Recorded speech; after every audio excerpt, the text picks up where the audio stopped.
사랑과 복종 사이의 부부. 사랑과 복종. 왜 이런 제목을 정했는가 하면요, 부부 사이는 끊을래야 끊을 수가 없어요. 어차피 못 끊으니까 잘 사세요. 할렐루야. 어차피 이혼 안 하고 죽음 외에는 갈라설 수가 없는 거잖아요. 그러면은 냉전 그런 고통 속에 살지 말고 이제 오늘부터라도 좀 행복하게 사시길 바랍니다. 네. 아멘이 크게 나온 거 보니까 다 행복해지실 것 같아요. 숫자로 말씀을 드리면은 1대1이 가장 이상적인 부부입니다. 1 더하기 1은 1. 그죠? 이게 가장 이상적인 부부예요. 네? 성경 말씀 그대로 이러므로 남자가 부모를 떠나 그의 아내와 합하여 둘이 한 몸을 이룰지로다. 그럼 1 더하기 1이 하나죠, 하나. 이게 가장 이상적인 부부예요. 근데 마태복음 19장 5절에도 보니까 말씀하시기를 그러므로 사람이 그 부모를 떠나서 아내에게 합하여 그 둘이 한 몸이 될지니라 하신 것을 읽지 못하느냐. 구약만 그런 것이 아니라 창세기 2장 24절의 말씀이 마태복음 19장 5절에 다시 반복되고 있어요. 그리고 구약의 부부의 얘기나 신약의 부부의 얘기나 똑같다고 하는 것이죠. 세월은 변하고 수천 년이 흘렀지만 부부 사이의 법은 그것이 법이에요. 하나님이. 우리가 어떠한 이유를 대든지 간에 하나님의 법을 따라 살 때 행복한 줄 믿습니다. 그런데 1 더하기 1이 2가 되면은 참 이거는 고민이 되는 거죠. 1 더하기 1은 2가 되면은 부부가 이제 따로 국밥이 되는 거예요.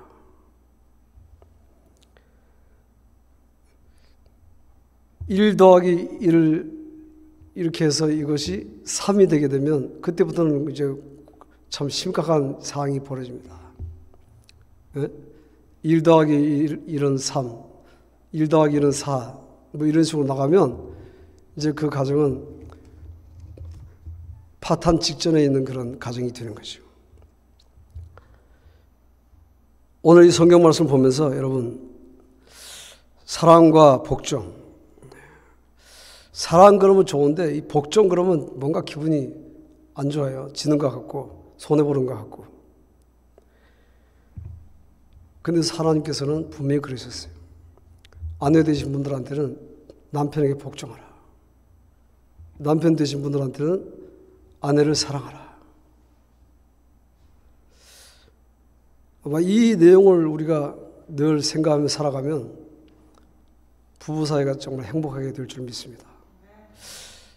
이거 우리 정 목사님이 저를 부르셔서 왜 또 저를 부르시는가? 그래.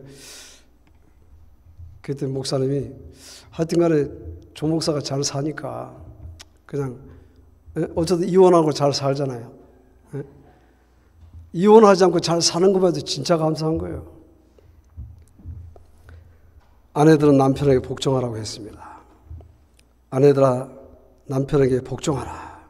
우리 같이 한번 아내 되신 분들만 같이 그 내용을 보겠습니다. 골로새 3장 18절에 시작.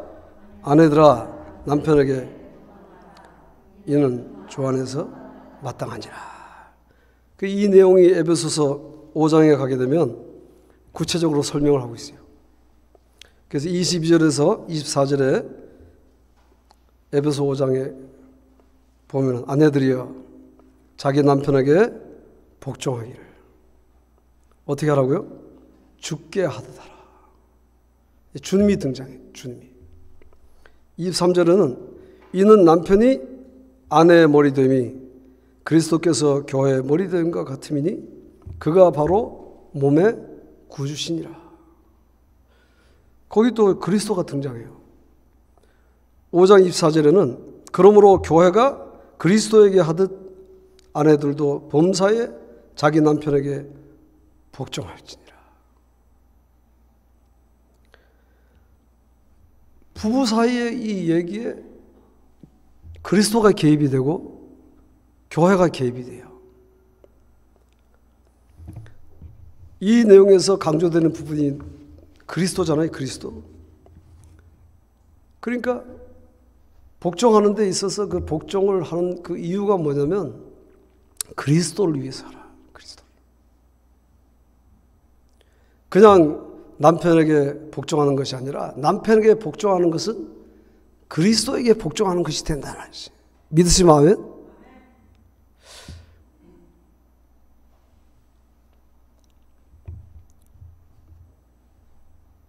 요즘은 뭐 매맞는 남편들이 있다고 그래요. 그런데 실제로 제가 그 현장을 보니까 진짜 심각하더라고요. 제가 진짜 두 눈으로 똑똑히 봤어요. 매맞는 남편. 집사람하고 언젠가 구청에 가서 이제 체력 검사를 하는데 남자분은 한 80세 정도로 배고 여자분은 한 75세 정도로 배는 그런 부부였습니다. 남성 어르신이 이제 몸이 불편하니까 이 제대로 몸을 가누지를 못하는 거예요. 자기 마음대로 수족을 이렇게 움직이지 못해요.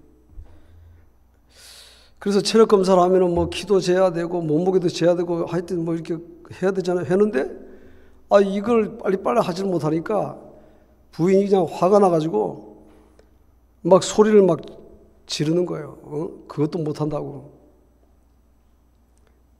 그러면서 발을 못 옮기니까 막 발을 그냥 꽉꽉 누르면서 그냥 막 때리고 막 치면서 빨리 하지 못한다고. 지금 사람들이 기다리고 있는데 그렇게 느릿터져가 되냐고 막 소리를 지르고 막 욕을 하면서 그러면서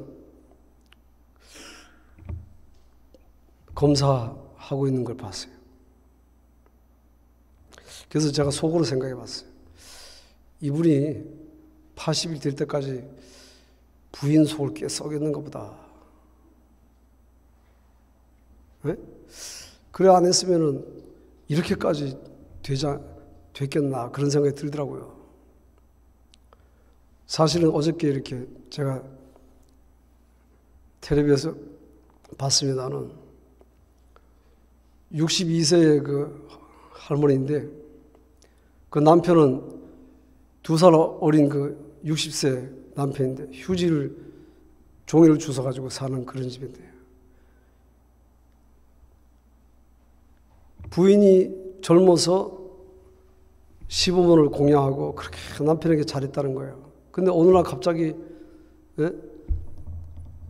쓰러져 가지고 자기 몸을 자기 마음대로 못해. 근데 남편이 눈에만 보이지만 않으면은 남편이 도망가 줄 생각하고 막 우는 거예요. 그런데도 불구하고 이 남편이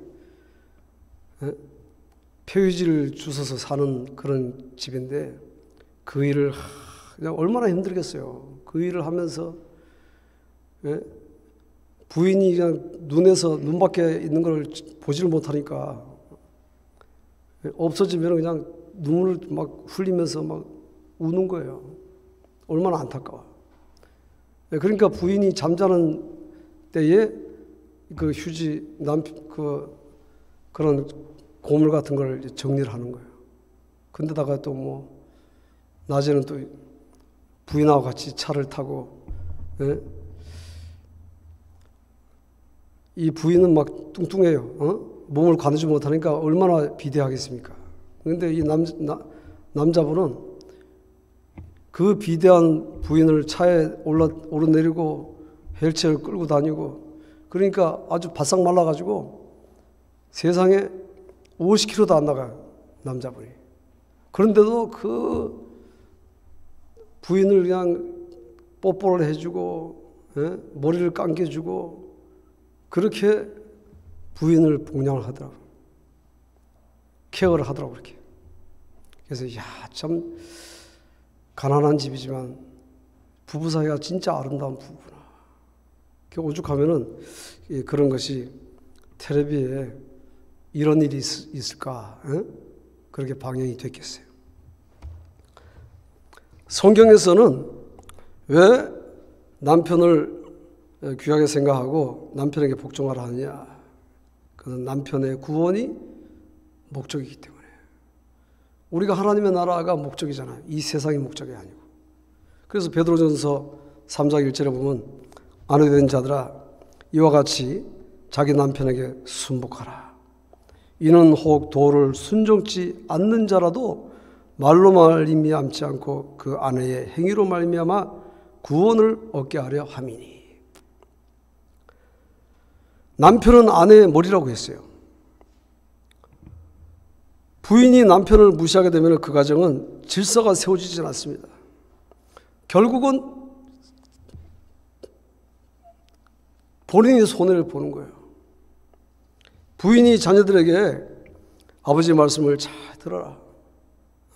그래도 어쨌든 니네 아버지가 좀 마음에 안 들어도 그래도 너네 아버지 아니냐. 세상에 하나밖에 없는 아버지 아니냐. 너 아버지 아니면 이 세상에 네가 어떻게 태어났냐. 그래서 그 부인이 자기 남편을 그렇게 자녀들에게 권위를 세워주고, 다른 사람들은 자기 남편을 무시한다 할지라도 부인은 자기 남편을 세워주고, 자식들한테 그래도 니네 아버지가 최고다. 술 먹고 그렇게 술 마시고 그렇게 해도 어쨌든 간에 니네 아버지가 이 세상에 하나밖에 없는 니네 아버지다 말이지. 이렇게 부인이 남편을 세워주면 자녀들은 아버지를 무시하는 것 같지만 무의식적으로 아버지를 인정하게 되는 거예요. 그래서 결정적인 순간에 어머니가 하지 못하는 그런 역할을 아버지가 할 때가 있거든. 예? 그래도 자녀들은 아버지 그러면 알게 모르게 하나님이 그 아버지한테 가장에게 리더십을 주시고 그 가장에 대한 어떤 머리에 대한 권위를 주셨기 때문에 자식들은 그래도 어머니 말보다는 아버지 말을 듣게 돼 있어요. 그게 뭐냐면 질서거든. 하나님이 그렇게 만들어 놓으셨기 때문에.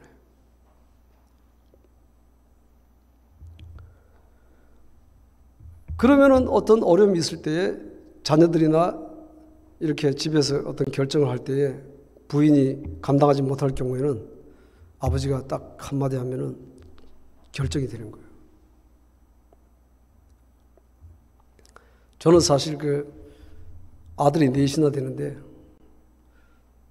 지난번에 말씀드렸지만 아들이 넷이다가 며느리가 둘이고, 손주가 이제 셋인데, 제가 이제 어머니 모시고 살아요.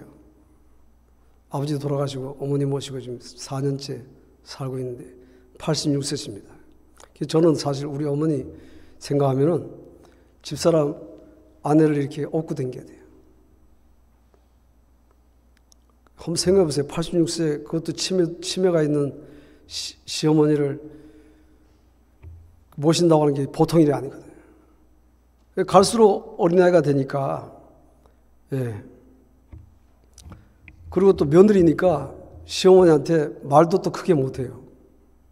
옛날에 어머니들은 보면은 며느리들을 구박한다는 하기보다도 며느리들은 그냥 쉽게 말하면 일꾼으로 생각하고 시키는 일이나 잘하고 이렇게 그런 시대가 되었기 때문에 지금은 그런 것이 안 통하는 시대가 되었지만 전에는 며느리는 그냥 며느리야. 그냥 신분만 시키고 그냥 아들밖에 몰라요. 그런 시대에 살았던 분이기 때문에 지금도 며느리가 무슨 얘기하면 아예 듣지도 않아요. 그냥 무시야. 그냥 무시. 며느리 그냥 종이야 쉽게 말하면 며느리가 아니고. 우리 어머니는 원로 사모님인데도 불구하고 그래요. 근데도 그 비율을 다 맞춰주는 거예요. 다 맞춰주고. 그래서 우리 어머니한테 제가 어머니 왜 이 사람을 며느리로 삼았습니까? 그러니까 그 집사람이 저희 아버지 이제 목회할 때에 전도사로 있었거든요. 여전도사로.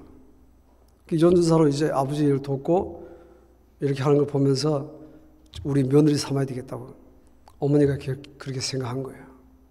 그래서 저는 그때 신학생이었으니까 감히 전도사님한테 청혼을 할 그거는 못했죠. 못했는데 어느 날 갑자기 어머니하고 그 처형하고 둘이서 이렇게 중매를 해가지고는 어머니가 저한테 야,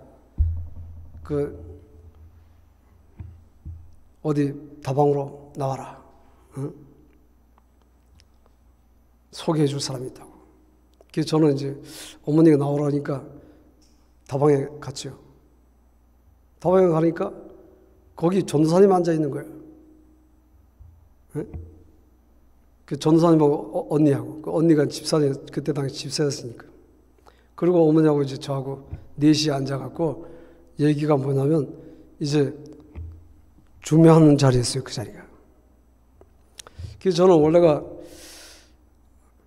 어머니가 좋아하는 사람을 제가 부인으로 삼겠으면 그랬거든요. 우리 집에다가는 얘기하지 않고 곤란한 얘기인데 저도 사실은 좋아하는 아가씨가 있었어요.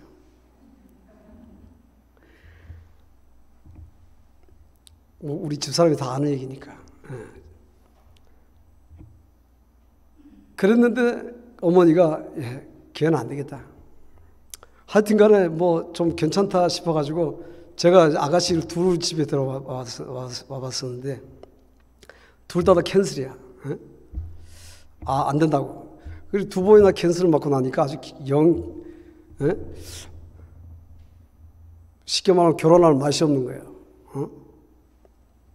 그래서 이제 제가 생각한 게 그럼 어머니가 좋아하는 사람하고 결혼할 테니까 어머니가 좋아하는 사람은 그러면 하세요. 그럼 내가 이유도 없이 내가 결혼하겠다고.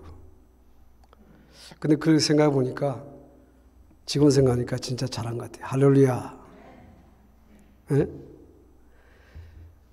이 여자를 안다고 하는 게요. 예? 그때 제가 나이 20살 때 뭘 알겠어요. 나이 20살 때 뭐 연애를 하고 뭐 해도 여성을 어떻게 하냐고 모르지. 그래서 남자가 여성을 보는 그 눈이 1대1의 관계에서는 그냥 좋은 것밖에 안 보이는 거예요.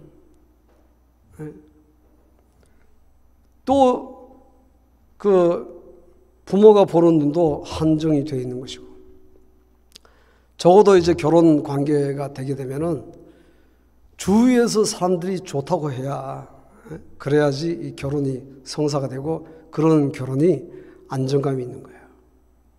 근데 요즘 그 젊은 사람들 보면은 지 눈에 안경이라고 자기가 좋아하는 사람하고 결혼을 하는데 보면은 사는 거 보면 그 불협화음이 많더라고요.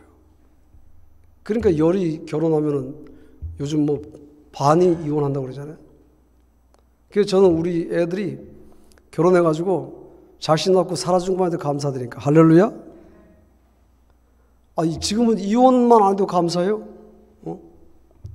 며느리도 둘을 이렇게 둘을 보니까 어떤 며느리는 좀 더 효도하는 것 같고 어떤 며느리는 좀 덜 하는 것 같고 뭐 그런 비교가 되는데 저는 사실 뭐 비교를 하지 않습니다. 다 서로 부부 사이에 잘 살고 애들 잘 키워주고 그러면 감사한 거지. 할렐루야. 예? 뭐 바랄 게 뭐 있어요. 어떤 며느리는 뭐 전화도 하고 뭐 어떤 며느리는 또 전화도 안 하고 1년 가야 전화 한 번도 안 하고 뭐 그런 며느리도 있다면서요. 기대를 하지. 기대를 할 게 없어요. 기대를 할 게 없어요. 딸하고 며느리는 다 틀리더라고. 저는 딸이 없어가지고 딸을 잘 몰라요. 근데 딸 가진 부모님들이 참 부러워요. 그래서 우리 정창원 목사님 참 부럽다니까요. 사랑하는 여러분, 이 남편의 자리가 참 중요합니다. 그래서 이 남편을 잘 이렇게 아내가 인정을 해주면 중요한 일이 있을 때 자식들이 그래도 아버지 말을 들어요. 제가 이렇게 살아보니까 그렇더라고요. 속 사람을 단정해야 한다고 그랬습니다. 베드로전서 3장 3절 이하에 보면 너희 단장은 머리를 꾸미고 금을 차고 아름다운 옷을 입는 외모로 하지 말고 이렇게 말씀하셨는데 요즘 얘기하면은 이게 먹히는 얘기입니까? 예? 요즘 웬만하면은 귀걸이 안 한 분은 계세요? 예? 반지 안 한 분, 반지 웬만하면 하다못해 예? 싸구려 반지라도 14K라도 하고 다니는 분들이 많잖아요. 예전에 우리 한국교회가 초창기에는 여자 성도님들한테 파마하지 말라고 그랬는데 지금은 파마 안 하신 분이 어디 있어요? 거의 다 파마하시고 눈썹 화장까지 다, 그것도 화장이 아니라 아예 문신까지 새기는 시대가 됐는데 세월이 참 많이 바뀌었습니다. 저도 나이가 들어가니까 60이 넘어가니까 이게 눈썹이 매가리가 없어요. 그래서 이렇게 요즘은 눈썹을 그려요. 응? 아직 문신까지는 안 했어. 문신까지는 안 했는데 눈썹을 그릴 수밖에 없는 그런. 왜 그러냐면 설교를 해야 되는 사람이고 그리고 공인이잖아요. 공인. 우리 집사람만 저 얼굴 쳐다보는 것이 아니라 여러분들도 제 얼굴 쳐다보는데 기와이면 좀 이쁘게 보이는 게 낫잖아요. 예? 그래서 살짝 이렇게 눈썹을 제가 그리는데 주님을 위해서 아름다워지시기를 주님을 부탁합니다. 주님을 위해서 아름다워지세요. 예? 오직 마음에 숨은 사람을 온유하고 안정한 심령에 썩지 아니할 것을 하라. 너희 단장은 머리를 꾸미고 금을 차고 아름다운 옷을 입는 외모로 하지 말고 이렇다 해가지고 무슨 머리 손질도 안 하고 옷도 대충 입고 이렇게 살으라고 하는 얘기가 아닙니다.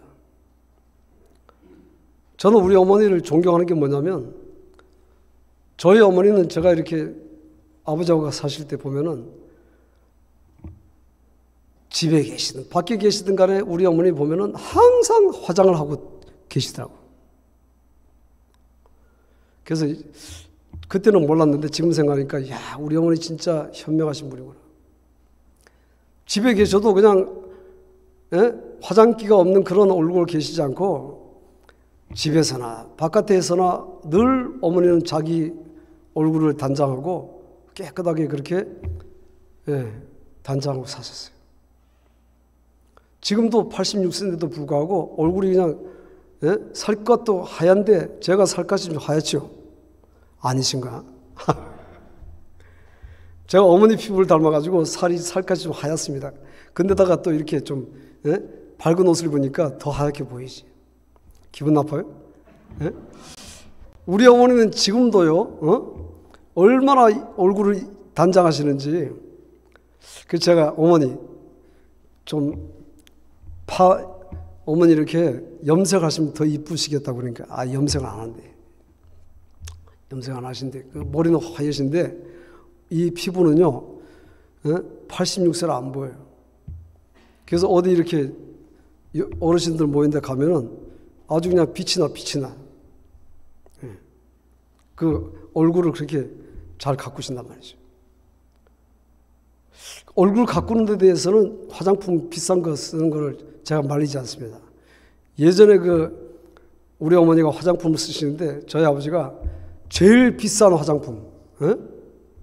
우리 어머니 피부가 좀 약하시거든. 약하시니까 그래서 그런지 모르지만 하여튼 간에 어머니 피부에 맞는 아주 어머니 피부에 딱 맞는 그런 좋은 화장품을 지금도 쓰시던 버릇이다 가지고 그 화장품 아니면 안 발라요. 이렇게 이쁘게 자기를 이렇게 관리를 하시더라고요. 그래서 남편에게 잘 보이기 위해서 자기를 관리하는 거예요. 참 중요합니다. 유대나라 여성들은 남편들에게 잘 보이려고 온갖 애교를 부렸어요. 특히 여러분들이 아가서에 보면은 슐람미 여인이 솔로몬에게 향한 그 사랑, 이 부부의 사랑에 대한 얘기가 나오잖아요. 거기에 보면은 얼마나 애교가 많습니까? 남편의 사랑을 독차지하기 위해서 얼마나 노력을 하는가. 아가서에 보면은 나와요. 그러니까 아가서를 보고 부인들이 남편에게 이렇게 대하면은 그 남편이 바람을 피겠는가 이런 생각이 들어요. 아가서를 보시고 남편에게 사랑받는 여인들이 되어지기를 주영으로 축원합니다. 아가서 읽어보셨어요? 아가서 잘 안 읽으시잖아요. 그러니까 아가서를 보면 그 부인이 어떻게 해야 되는지 잘 설명해 주고 있어요. 뭐 잠언서에도 나와 있지만은 좀 심하게 얘기하면은 교태를 부린다 할 정도로 그 아가서에는 남편의 사랑을 딴 여자한테는 눈을 못 돌리게 오직 자기만 쳐다볼 수 있도록 온갖 애교를 부리는 것을 볼 수 있습니다. 시간 관계상 다 설명하지 못하는데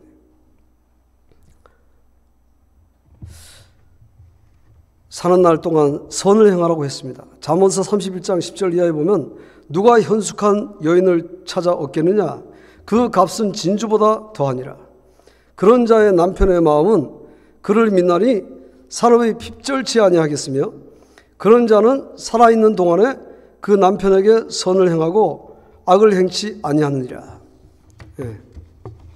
현숙하다고 하는 것은 어질고 깨끗한 걸 얘기하는 거잖아요. 성경에서 말하면 룻 같은 그런 여인이에요. 룻 같은 여인. 이런 여인은 진주보다 귀하다고 했습니다. 진주보다 귀해요. 얼마나 귀하면 진주보다 귀하냐고.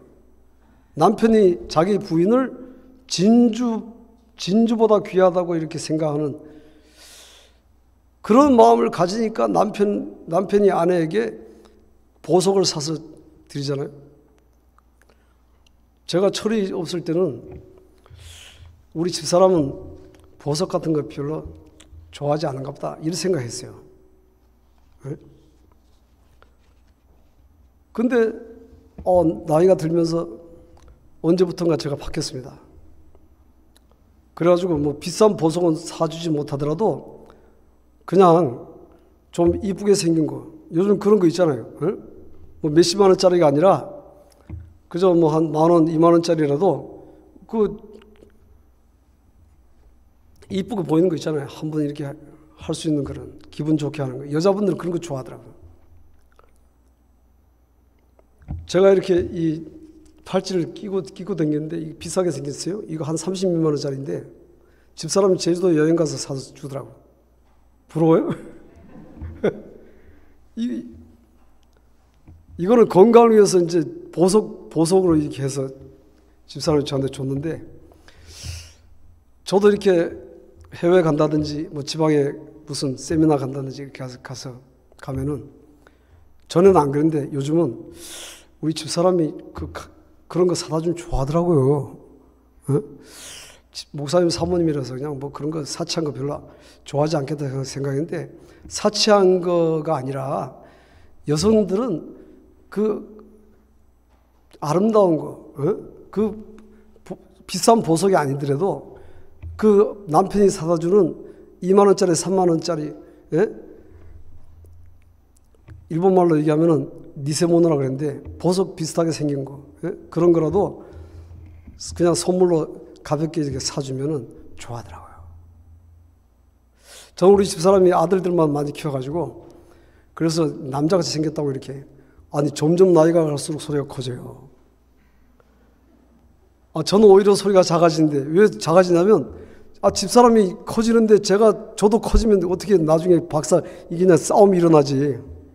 그래서 제가 이제 언제부턴가 소리를 낮추기 시작했어요. 집사람이 점점점 이제 남성화되어가는 그게 있잖아요. 나이가 드니까 이제 집사람도 60이 이제 넘어가니까 소리가 얼마나 큰지 몰라요. 남자애들만 키우다 보니까. 그래서 이거 안 되겠다. 내가 낮춰야 되겠다. 그래서 집사람이 여보! 그러면 왜?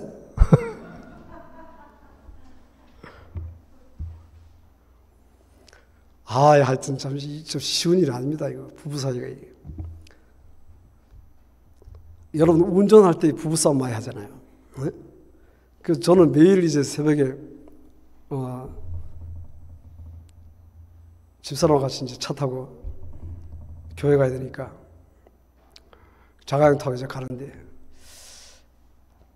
제가 운전을 하면은 옆에서 이제 딱 조수석에 앉아가지고 여보 이렇게 가야지 저렇게 가야지 왜 또 빨리 가냐고 하여튼 간에 얼마나 말이 많은지 좀 기가 따가울 거야 하여튼. 그래서 제가 오죽하면 여보 당신 뒤에 가서 앉아. 뒤에 가서 잠을 자라고. 내가 안전하게 모실 테니까. 내가 그래도 88면허. 면허 딴지 10년도 안 돼가지고 말이지. 88면허한테 가르친다고. 뒤에 가서 앉아. 그러니까 저는 집사람이 이렇게 운전하면은 아무 얘기 안 합니다. 그냥 어떻게? 하나님이 안전을 지켜주셔야지. 할렐루야. 하나님한테 맡기면 되잖아요. 죽고 사는 게 하나님께 달렸는데. 그러니까 부부도 성격이 달라요. 성격이. 저는 태평성대인데 우리 집사람은 상당히 세밀하고 아주 면밀한 그런 스타일이거든요. 하여튼 부부는 로또 사이라 그러잖아요. 얼마나 안 맞으면은. 그래도 그렇게 사니까 지금까지 살아온 거예요. 예? 안 그러면 그냥 얼마나 어렵겠어요. 인생은 즐겁게 살아야 됩니다. 하여튼. 잠언서 31장 28절 이하에 보면은 그 자식들은 일어나 살해하며 그 남편은 칭찬하기를 덕행 있는 여자가 많으나 그대는 여러 여자보다 뛰어난다 하느니라. 얼마나 멋있는 아내입니까? 고운 것도 거짓되고 아름다운 것도 헛되나 오직 여호와를 경외하는 여자는 칭찬을 받을 것이라. 할렐루야. 네? 하여튼 남편이 당신이 최고야. 이런 부인은 정말 행복한 부인인 줄 믿습니다. 저는 의도적으로 집사람한테 그래요. 당신이 하여튼 음식을 최고로 잘해. 할렐루야. 우리 집사람이 전라도 사람이에요. 저는 이제 경상도 사람인데 대한민국을 통일하려고 제가 전라도 경상도 같이 결혼한 거예요. 얼마나 제가 마음이 넓습니까? 우리는 야당 여당이 없어요. 저는 교회에서 여당 야당 그런 거 안 따집니다. 예수당이지. 네. 이번 달에도 5월 24일 날 제가 이제 황교안 대표를 만나러 가기로 했는데 한 4-5명 같이 식사하기로 이렇게 서로 약속이 돼 있어요. 그래서 그날 이제 그 서울역에서 큰 그런 효도 잔치를 합니다. 효도 잔치를 하는데 24일 날 서울역에 오시면은 그 효도 잔치를 크게 해요. 유명 가수들 뭐 하여튼 탤런트 뭐 네. 정치인들 하여튼 여당 야당 할 것 없이 그런 분들이 와가지고 이제 하는데 마침 그 황교안 대표도 오신다 그래가지고 저는 한 달이 걸쳐서 이제 아는 사람이라 같이 밥이나 먹자고 이렇게 돼 있는데요. 뭐 저는 뭐 여당 사람만 만난 게 아니에요. 야당 사람들도 만나고 전에 한 번은 그 정세균 총리 우정 포럼인가 그렇게 해서 밥 먹으러 오라고 해서 갔는데 처음에 그 스님이 이제 얘기를 한 몇 분 하더니 여기 목사님도 계시는데 목사님도 한마디 하시죠. 그래서 제가 저 혼자 갔잖아요. 수십 명 중에 목사가 저밖에 안 갔는데 그래서 마이크를 주시더라고요. 그래서 제가 뭐라고 하겠어요. 마이크 받고. 마이크 들고서 여러분 목사는요 어디 가든지 할 얘기가 없어요.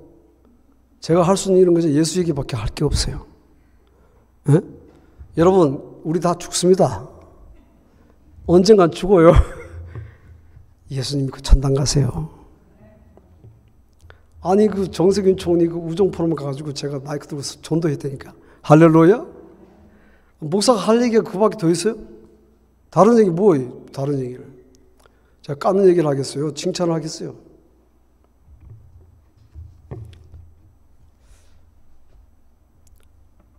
여성의 그 역할은 부인의 역할은 굉장히 중요하거든요. 남자가 세상을 다스리지만 그 남자를 만드는 사람은 여성이 만드는 거예요. 여성이.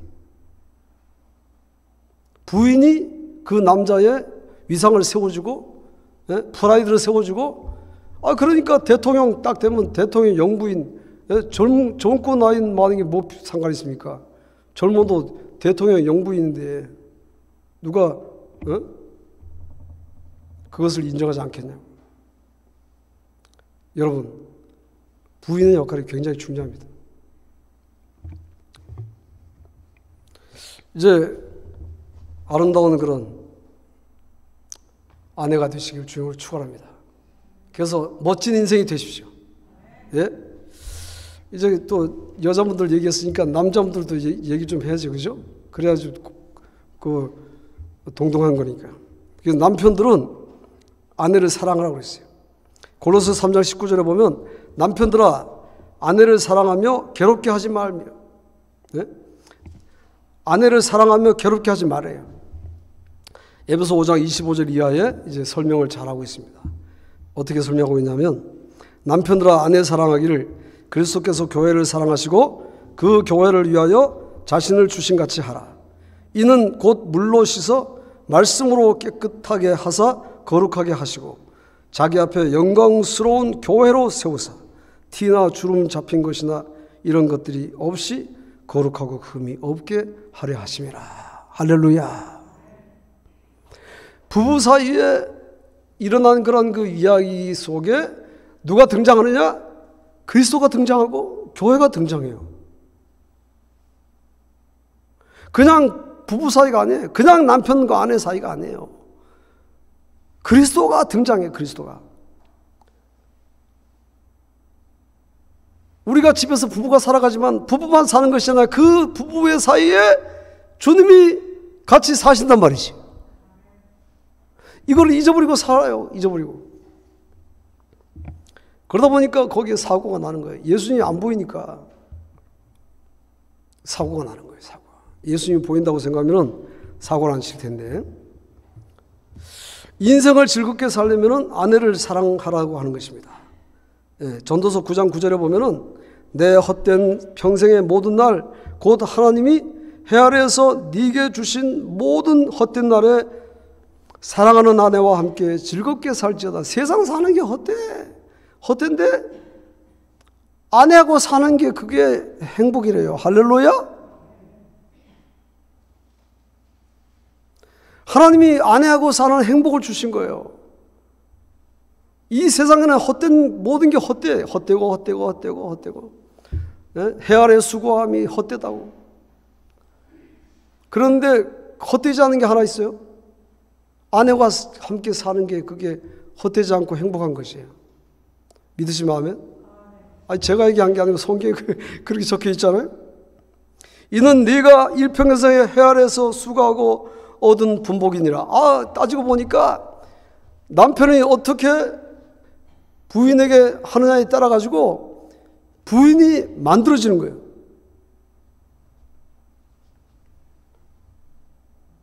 아이고 이 집사람은 고집도 세고 참 재미없어.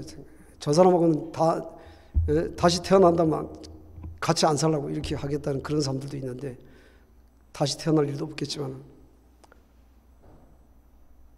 하나님이 짝지으신 그 아내를 이쁘게 잘 이쁘게 잘 이렇게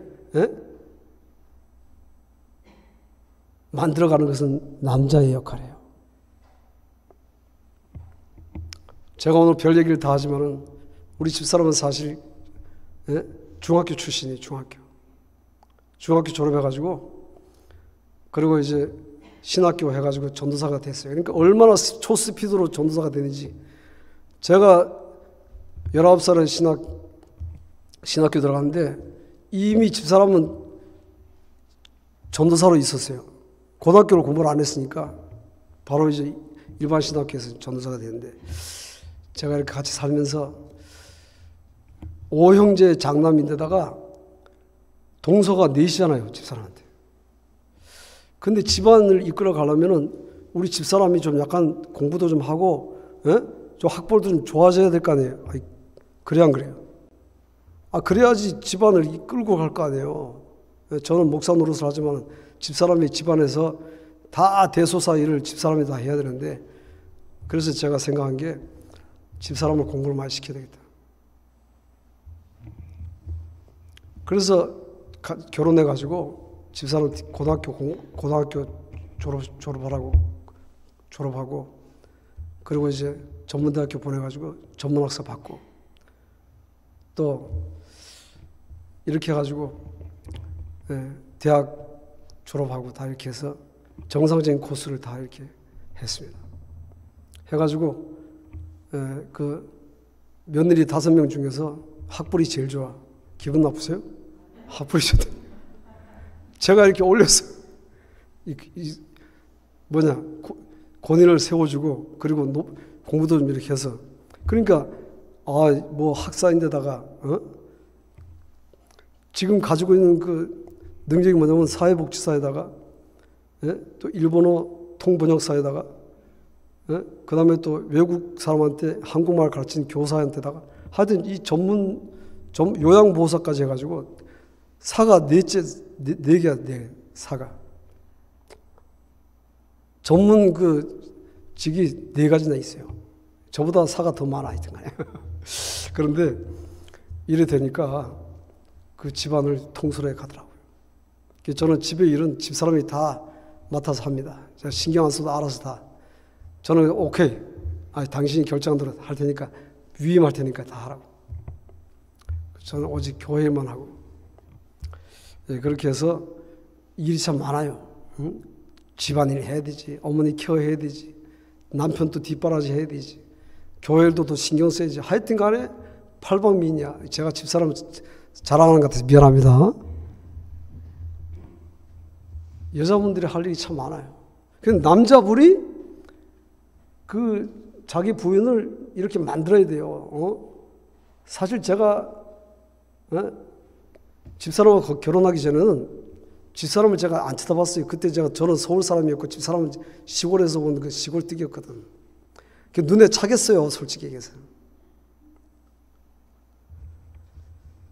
근데 결혼하고 나서 변화가 되는 거예요. 결혼하고 나서 점점 집사람의 위상을 세워줬어요. 그때 좋은 게 있더라고요. 집사람이 이제 입시를 하고 다 공부를 하고 대학 공부를 하고 다 하니까 제가 그냥 애들 대학교 들어가고 뭐 이렇게 하는데 별로 힘들 일이 없어요. 당신이 다 알아서 해, 다. 그래서 애들 뭐 수능이라든지 뭐 대학 가는 거 뭐 원서 쓰고 뭐 그 다 집사람이 다 알아서 하는 거야. 그러니까 돈 들어 놓으니까 다 써먹을 때가 있더라고요. 서로가 서로를 세워줘야 돼, 세워줘야 돼. 네? 방송에서 본 일이 있습니다만 부부가 서로 만족하지 못하는 이유가 여러 가지가 있는데 성격 문제, 경제 문제, 중독성 문제, 외도, 재혼, 우리는 서로 맞지 않아. 이렇게 참 부부의 문제들이 많이 있어요. 그건 뭐냐면 하나님의 말씀을 깨닫지 못하니까 그런 현상이 생기는 거예요. 여러분, 중요한 거는요, 누구나 다 죽습니다. 인생이 참 짧아요. 네. 우리 큰애가 지금 39살이니까 결혼한 지가 한 40년쯤 됐습니다. 40년. 인생은 짧고 예수는 길다고 했어요. 40년밖에 안 돼요. 근데 이제 뭐 벌써 인생의 반 이상을 지금 살아왔잖아요. 누구나 세상에 태어나 살다가 생명이 다하면 죽게 되어지는 것이 진리인데 그 많은 중에 58억의 그런 그 인류, 우리나라의 지금 인구가 뭐 5천만이라고 얘기를 하는데 이 엄청난 그런 인구 속에 깨알 같은 그런 모래와 같은 하늘의 별과 같은 그런 사람들 속에 단 둘이 만난 거란 말이죠. 얼마나 소중해요. 할렐루야. 아멘이 작으시네요. 얼마나 귀한 만남이냐 그지. 근데 같이 살다 보니까 연애하기 전에는 좋은 것만 보였는데 같이 살아보니까 안 좋은 것만 자꾸 보이는 거예요. 코를 곤다든지 하다못해 그냥 그 치약 짜는 것도 틀려. 한 사람은 그냥 치약을 손에다 잡고 그냥 누르는 사람이 있는가 하면 한 사람은 그냥 쫙쫙 그거를 또 짜가지고 하는 사람이 있고 성격이 달라요. 살다 보니까. 근데 60이 넘어가니까 집사람한테 미안하다고 했어요. 제가 좀 코를 골아요. 저는 안 골았는데 60 넘어가니까 코를 골더라고, 피곤하니까.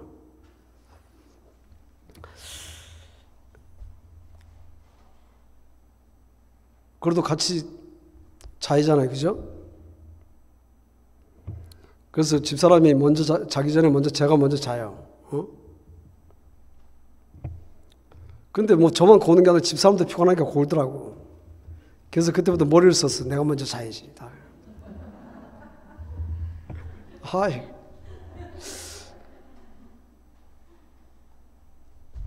어떻게 뭐 코를 곤다고 쫓아내겠어요? 아내는 사랑의 대상입니다. 사랑의 대상. 에베소 5장 25절 이하에 보면은 남편들아 아내 사랑하기를 그리스도께서 교회를 사랑하시고 위하여 자신을 주신같이 하라. 그리스도가 교회를 위해서 목숨을 바치셨어요. 그러니까 그리스도가 교회를 위해 목숨을 바쳤으니까 아내를 위해서 목숨을 바쳐야 된다 이거지. 우리 집사람은 보통 사람이 아닙니다. 사실. 예? 제가 어떨 때 보면 좀 당신이 좀 돈을 좀 벌어봐. 돈 버는 게 얼마나 힘든 줄 알아? 그러면 뭐라고 하는 줄 아세요? 아니 당신이 가장이니까 당신이 돈을 벌어서 먹고 살아야지 무슨 소리 하고 있냐고. 나는 내가 돈을 버는 일이 없어요. 24살에 저한테 시집 와가지고 거의 뭐 아주 아르바이트 하는 정도는 해봤지만은 직장을 다닌 적이 없어요. 계속 제가 이제 벌어먹었는데 지금도 우리 집사람은 아주 떳떳하게 얘기를 합니다. 당신의 남편이기 때문에 당신이 무슨 수를 쓰든 간에 돈을 벌어가지고 와서 나를 살려야 된다는 것이. 얼마나 배짱이 두둑한지 몰라요. 저는 감동이 안 되신 거예요. 예. 이게 뭐냐면은 그 남편에 대해서 위신을 살려주는 거예요. 나는 당신 없이는 못 살아. 그 얘기 똑같은 거 아니에요? 당신 없이 나는 못 살아. 그러니까 당신이 힘 다할 때까지 어떤 일을 하든지 간에 나를 먹여 살리라는 얘기예요. 그래서 아내는 사랑의 대상이란 말이죠. 사랑의 대상. 자기 몸같이 사랑하라. 부인은 여성이 여성. 성경은 연약하다고 그랬어요. 근데 부인이 뚱뚱하다 그래가지고 힘이 센 게 아니에요. 저는 좀 약간 얄쌍하게 생겼잖아요, 보기에. 우리 집사람도 뚱뚱해요. 그래서 제가 집사람한테 당신 몇 킬로 나? 그러면 쓸데없는 소리 한다고.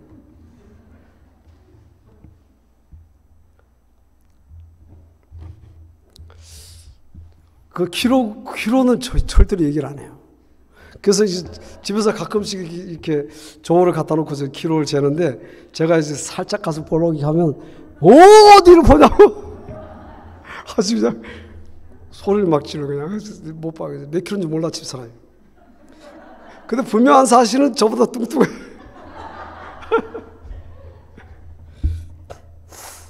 그런데도 약해요, 약해. 네. 뭐 무거운 거 있으면 못 들어. 네. 생긴 걸 잃어도 제가 남자는 노동을 할 수 있는 그런 몸으로 태어났거든요. 몸을 내키지 말아야 돼, 남자분들은.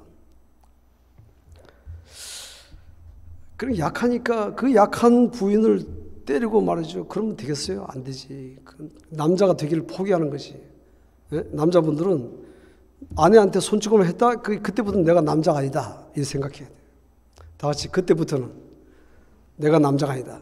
배동교회 이제 그 남편 되신 분들은 폭력을 행사하는 분이 안 계실 줄 믿습니다만. 연약한 여자를 때려서 뭐 하겠어요? 그거 나올 게. 그 남자와 남자끼리 싸워서 이겨야지. 연약한 여자를 때려서 거기서 뭐가 나오겠냐고. 우는 것밖에 더 있어요? 가장 비굴하고 가장 치사한 그런 남자가 여자 피우는 남자예요.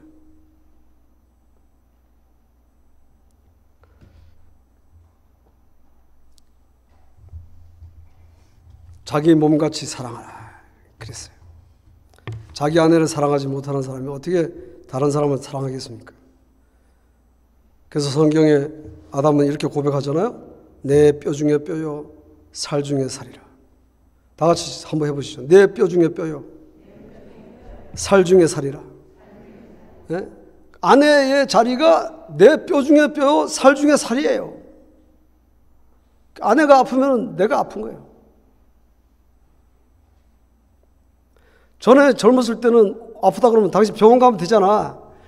이렇게 제가 얘기를 했는데, 이제는 아프다 그러면은 같이 가재, 같이. 혼자 가기 힘들대요. 점점 갈수록 더 하겠죠. 저도 보면은 제가 이렇게 아파서 병원 가면 집사람이 오면 마음이 든든해.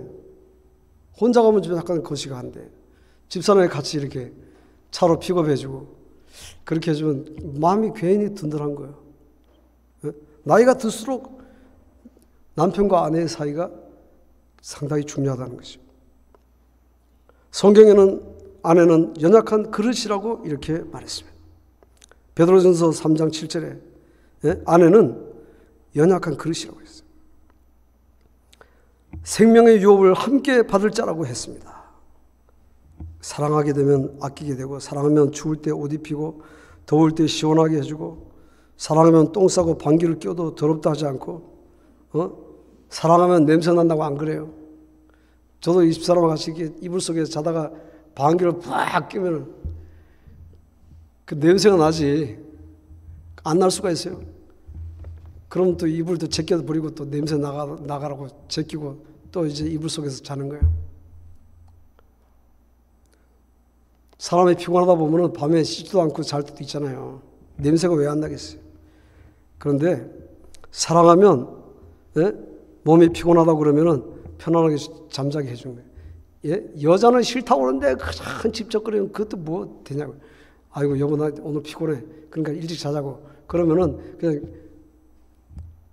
소파에 가서 자면 되지. 안 그러겠어요? 편안하게 자라고. 이렇게 생각해주고 그런 그 남편, 내 헛된 평생의 모든 날, 곧 하나님이 해 아래에서 내게 주신 모든 헛된 날에 사랑하는 아내와 함께 즐겁게 살지어다. 즐겁게 사시길 주님으로 축원합니다. 내가 일평생의 해 아래에서 수고하고 얻은 분복이니라. 다시 말하면 남편이 그 아내를 어떻게 잘 가꾸느냐에 따라 가지고 그 아내의 위상이 드러나고, 그 아내의 품격이 드러나고, 그 아내가 아주 고귀한 그런 그 보석으로 보여지게 되는 거예요. 누가 봐도 야 이게 사모님구나 이렇게 인정할 수 있도록 돼야 되잖아요. 짧은 인생을 살아가는 동안에 사랑하는 아내와 함께 하루하루 즐겁게 살아라. 내 아내는 이 땅에서 수고하는 모든 일에 대한 최상의 보상이다. 이렇게 쉽게 설명하고 있습니다. 그러니까 아내에게 어떻게 하냐에 따라서 그 아내가 내게 보상으로 다가온단 말이죠. 이거는 뭐 좀 들은 얘기가 있었을 거예요. 60대 남자는 아내에게 밥 달라 그러면 주걱으로 맞고, 70대 남자는 아내에게 어디 가냐 그러면 또 한 대 맞고, 아직 누가 썼는지 모르지만 80대 남자는 아내를 쳐다본다고 맞고, 90대 남자는 아침에 눈 떴다고 얻어맞는데, 사실이 아니기를 바랍니다. 돈 없고 힘 없고 무능력하면은 무시를 당한다는 얘기인데, 우리 그리스도인은 그러면 안 되지. 세상 사람은 그렇다 할지라도.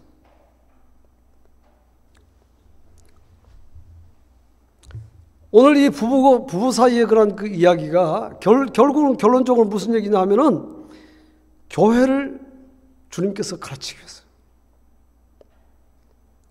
고린도전서 10장 17절에 보면은 떡이 하나요 많은 우리가 한 몸이니 이는 우리가 다 한 떡에 참여함이라. 고린도전서 15장 44절에 육의 몸으로 심고 신령한 몸으로 다시 살아나나니 육의 몸이 있은즉 또 영의 몸도 있느니라. 에베소 2장 16절에 또 십자가로 이 둘을 한 몸으로 하나님과 화목하게 하려 하심이라. 원수된 것을 십자가로 소멸하시고, 고로새 3장 15절의 말씀에 그리스도의 평강이 너희 마음을 주장하게 하라. 너희는 평강을 위하여 한 몸으로 부르심을 받았나니 너희는 또한 감사하는 자가 되라. 할렐루야. 여러분, 교회가 행복해서 가정이 행복한 것이 아니라 성경의 말씀을 보면 가정이 교회의 출발이에요. 부부의 어떤 그런 삶이 교회의 가장 중요한 출발점이란 말이죠.